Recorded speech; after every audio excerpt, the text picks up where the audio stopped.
ગુજરાતના દરેક નાગરિકોને અમે રાજ્ય સરકાર વતી ખાતરી આપવા માંગીએ છીએ કે ગુજરાત રાજ્યમાં પેટ્રોલ અને ડીઝલનો કોઈ પણ પ્રશ્ન નથી. બધા જ પેટ્રોલ પંપ ઉપર પૂરતો જથ્થો ઉપલબ્ધ છે, તેમજ આપણી પાસે પૂરતો બફર સ્ટોક પણ ઉપલબ્ધ છે. તેથી કોઈ પણ નાગરિકે બિલકુલ ગભરાવાની જરૂર નથી કે પેટ્રોલ પંપ બહાર કોઈ પણ કન્સર્નથી કોઈ પણ લાઈન લગાડવાની જરૂર નથી. જ્યારે પણ પેટ્રોલ ડીઝલનો જેટલો જથ્થો જોઈએ એ પૂરતા પ્રમાણમાં ઉપલબ્ધ છે.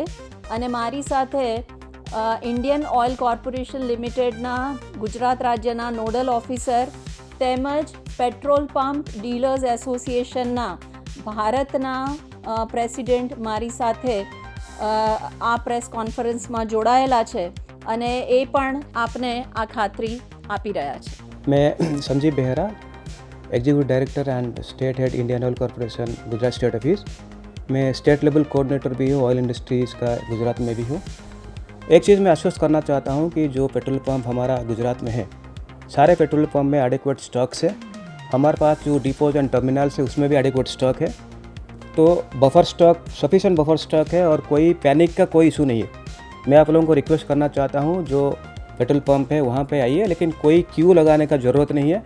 एडिक्वेट इन्वेंट्री है, जब चाहे any point of time you can come to our outlets and you can take fuel. Nothing to panic, that much assurance I can give on behalf of the oil companies. And एक चीज़ हमको कुछ media में देखने को मिला था कि कुछ आउटलेट हमारा बंद कर दिए हैं. वो वेरीफाइड नहीं है अभी, हम डेफिनेटली उसको वेरीफाई करेंगे. इन केस कोई डीलर हमारा जो रूल्स एंड रेगुलेशंस है उसके अगेंस्ट में काम करता है और आउटलेट बंद कर दिया है, इन्वेंट्री होने के बाद भी स्टॉप कर दिया है, पब्लिक इनकन्वीनियंस हुआ है, definitely I assure will take definitely action. That much assurance I can give. Thank you. ભાઈઓ, આજે અમદાવાદમાં અને એક બે શહેરોમાં, ગુજરાતના એક બે શહેરોમાં જે પેટ્રોલ પંપ ઉપર પેટ્રોલ ડીઝલ લેવા માટે જે લાઈનો લાગી છે એ કેવળ ને કેવળ અફવા છે. અને એક પેટ્રોલ પંપ એસોસિએશનના ડીલરના એસોસિએશન તરીકે અને પ્રેસિડેન્ટ તરીકે હું આપને ખાતરી આપું છું કે ત્રણેય ઓઇલ કંપની તરફથી અમને પૂરતા પ્રમાણમાં જથ્થો મળે છે, બફર સ્ટોક પણ છે અને તેમને સપ્લાયના કામના કલાકો પણ વધાર્યા છે.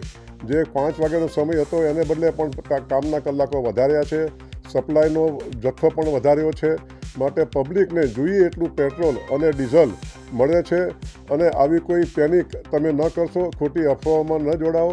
અત્યારે આપણે સાથ સહકાર આપીએ તો કોઈ આપણા ગુજરાતમાં પેટ્રોલ, હું ફરીવાર રિપીટ કરું છું કે પેટ્રોલ ડીઝલની ગુજરાત રાજ્યમાં કોઈ તકલીફ નથી. પબ્લિકને જોઈએ એટલું પેટ્રોલ અને ડીઝલ મળશે.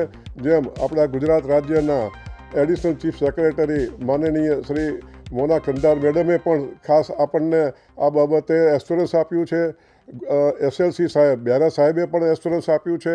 આ આટલી મોટી બે ઓથોરિટી હોય અને એક એસોસિએશન તરફથી હું પણ આપને કહું છું કે મિત્રો, ભાઈઓ, કોઈ ચિંતા ન કરતા, જોઈએ એટલું પેટ્રોલ ડીઝલ મળશે. માટે આમાંથી મુક્ત થાવ અને આ બાબતે કોઈ મીડિયામાં પણ ફોરવર્ડ કરીને અને લોકોને પણ ઉશ્કેરશો નહીં, એવી મારી આપને નમ્ર વિનંતી છે. આભાર. ભાઈઓ અને બહેનો, આપે બંને પ્રતિનિધિશ્રીઓને સાંભળ્યા છે. ઇન્ડિયન ઓઇલ કોર્પોરેશન લિમિટેડના એક્ઝિક્યુટિવ ડાયરેક્ટર તેમજ સ્ટેટના નોડલ ઓફિસર તેમજ ભારતના પેટ્રોલિયમ ડીલર્સ એસોસિએશનના પ્રેસિડેન્ટ બંનેએ આપણને ખાતરી આપેલી છે અને રાજ્ય સરકાર વતી હું પણ આપને ખાતરી આપવા માંગુ છું. જે કોઈ અમને 2-3 સમાચાર કે રિપોર્ટ એવા મળ્યા છે કે અમુક ફલાણી જગ્યાએ પેટ્રોલ પંપમાં પેટ્રોલ કે ડીઝલ નથી ઉપલબ્ધ, એ હજી કોઈ વેરીફાઈડ સમાચાર નથી. તેથી મારી બધાને નમ્ર અપીલ છે કે બધી અફવાઓથી દૂર રહો. જે પ્રમાણે શ્રી સંજીવ બહેરાજીએ કહ્યું એ રીતે, જો કોઈ પણ ડીલરે આટલો જથ્થો પૂરતો હોવા છતાં કોઈ પણ એમનાથી ત્રુટિ થઈ હશે તો એના પર સખત એક્શન લેવામાં આવશે. પરંતુ આપણી પાસે પૂરતો જથ્થો ઉપલબ્ધ છે. પેટ્રોલ અને ડીઝલના જથ્થામાં કોઈ પણ પ્રશ્ન નથી. તેથી અફવાઓથી દોરાઈને આપ કોઈ હેરાનગતિમાં પડશો નહીં તેમજ ખોટી લાઈનો લગાડશો નહીં. આપને જ્યારે પણ આપના વાહનમાં પેટ્રોલ કે ડીઝલ ભરાવવાની જરૂર હશે ત્યારે આપને જેટલા પેટ્રોલ પંપ છે ઓઇલ માર્કેટિંગ કંપનીઝના, તે બધા જ પેટ્રોલ પંપમાંથી આપને જરૂર પ્રમાણે જથ્થો મળી રહેશે.